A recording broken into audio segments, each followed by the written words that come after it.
दिया। जय हिंद, जय भारत। धन्यवाद। ऑनरेबल मेंबर श्रीमती शताब्दी राय।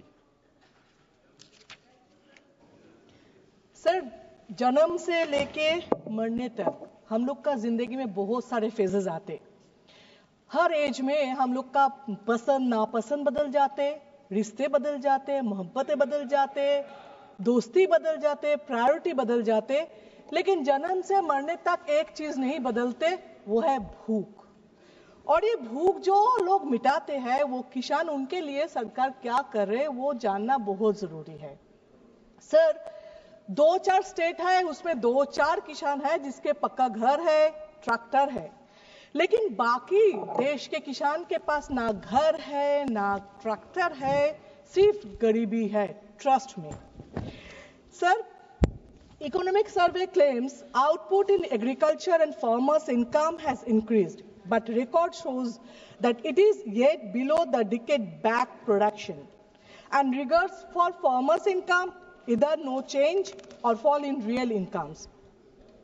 Allocation for agriculture under demand 1 has been reduced by 3%. So appear here the crucial questions that when 48% the country employment, 65% of the population and 18.2% of GDP depends only on agriculture.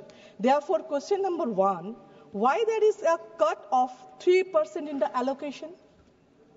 And question number 2, how can merely 3% allocation of the total budget do justice to such massive dependency? Sir, politician का बेटा politician बनना चाहते हैं, doctor का बेटा doctor, film actor का बेटा film actor, लेकिन किसान का बेटा क्यों किसान बनना चाहेंगे? हो सकते है उसका बाप दादा किसान है, बाप दादा समझाएंगे ये महान काम है, लेकिन बेटा बाप को ये नहीं पूछेंगे, अगर बाबा आपको पता है ये महान काम है, सरकार को क्यों नहीं पता है? जो महानता सरकार को दिखाना है वो क्यों नहीं दिखाते? क्यों सालों भर का मेहनत का टोमेटो, पोटैटो, ट्रक हम लोग रास्ते में फेंकते? तब महानता कहां जाते? Sir, last year the government claims record output of food grains, but actually soon they did ban the export of wheat and paddy, and the public in the street had to buy the food grains at ever increased prices. The total budget allocation of natural farming over last 3 years budget comes to rupees 746.19 crores only. Budget is talking the natural farming, backcountry gardening, unnatural substances.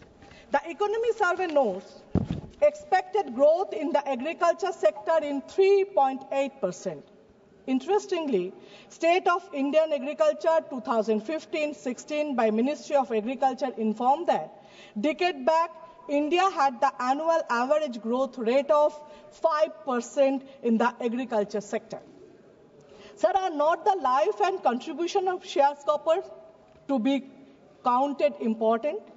If my state West Bengal can include its sharecroppers under West Bengal Kishak Bandhu schemes, therefore what stops Pradhan Mantri Kisan Samman Nidhi योजना include करने के लिए क्या problem है? ये remains a mystery as well a pathetic decision.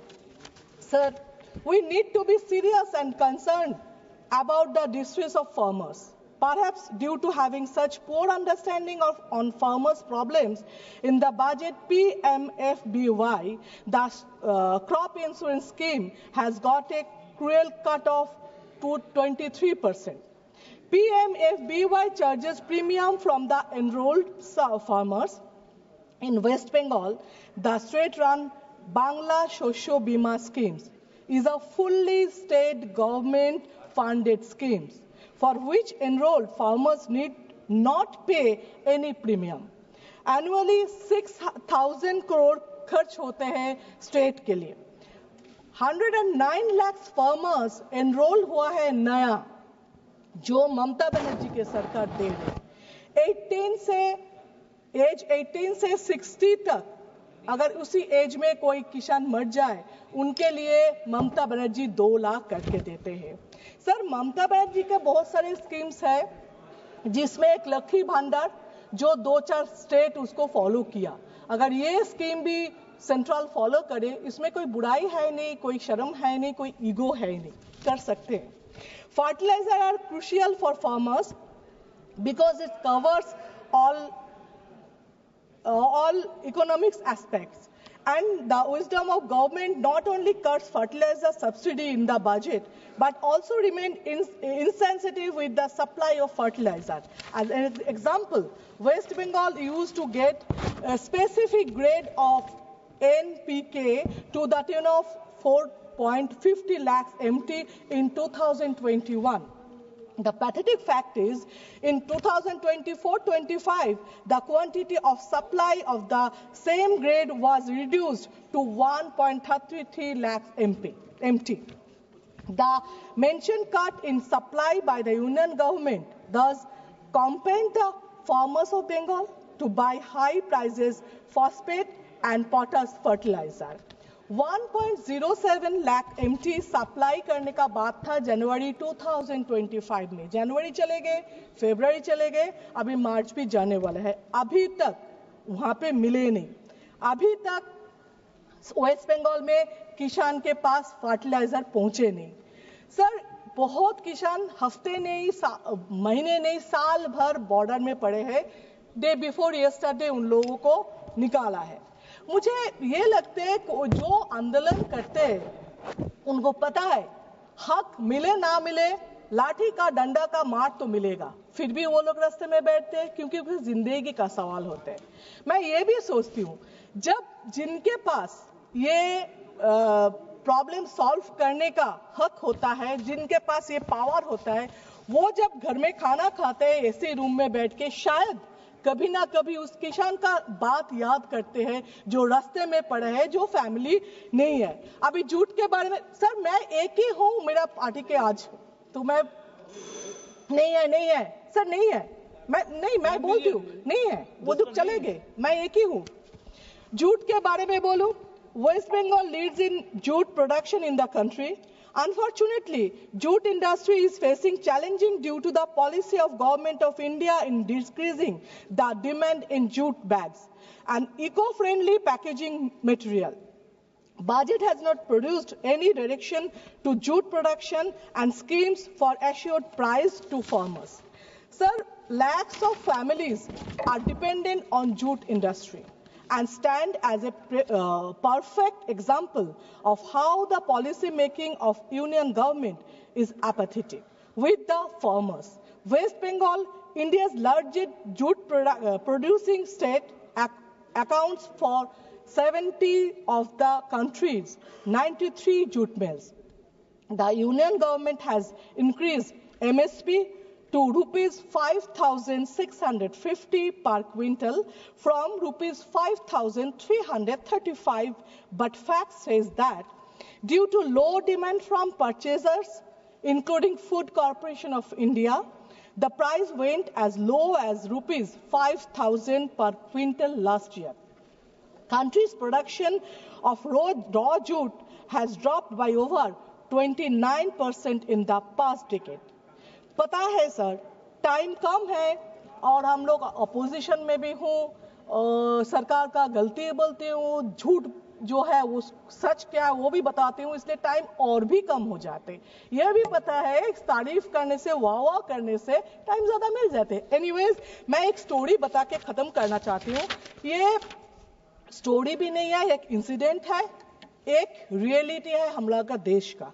मैं एक जगह पे गई थी, जगह का नाम नहीं बता रही हूँ क्योंकि लोग चीखने चिल्लाने लगेंगे।